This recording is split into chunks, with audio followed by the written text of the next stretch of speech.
Враќање на спортот во запуштените велелепни спортски објекти во Прилеп. Спортската сала Македонија, како и универзалната сала, ќе блеснат во некогашниот сјај, најавува министерот за млади и спорт Борко Ристовски.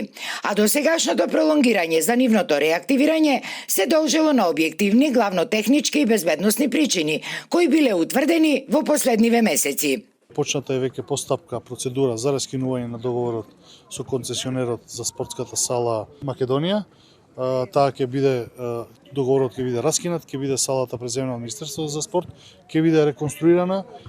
Делумно разговараме со една компанија локална која што е заинтересирана да ја стопанисува, да вложи дел во таа сала и да биде предадена да се користи. Слична е состојбата и со универзалната сала, за каде исто така има заинтересиран локален концесионер, но при последните контроли од страна на градежни инженери, а по налог на Министерството, било утврдено дека постојната градба со дел од трибините навлегува и во зидот од објектот, што само по себе е сериозен статички ризик. Универзалната сала не е под Министерството за спорт, таа е под ПУИК.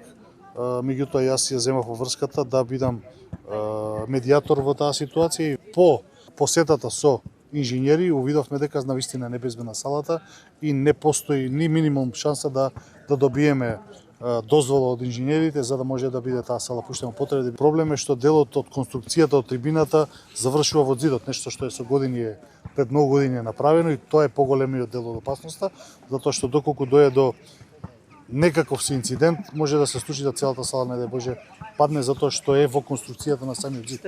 Напоредно со овие две сали, Министерството ќе работи на одземање на концесијата за спортскиот комплекс Маркови кули, бидејќи постоечкиот повеќе децениски концесионер одамна не ги исполнувал условите за стопанисување со мултинаменскиот објект. Инаку Министерството за млади и спорт, начело со оваа влада, досега има изградено или реконструирано преку 30 помали спортски игралишта во целата земја.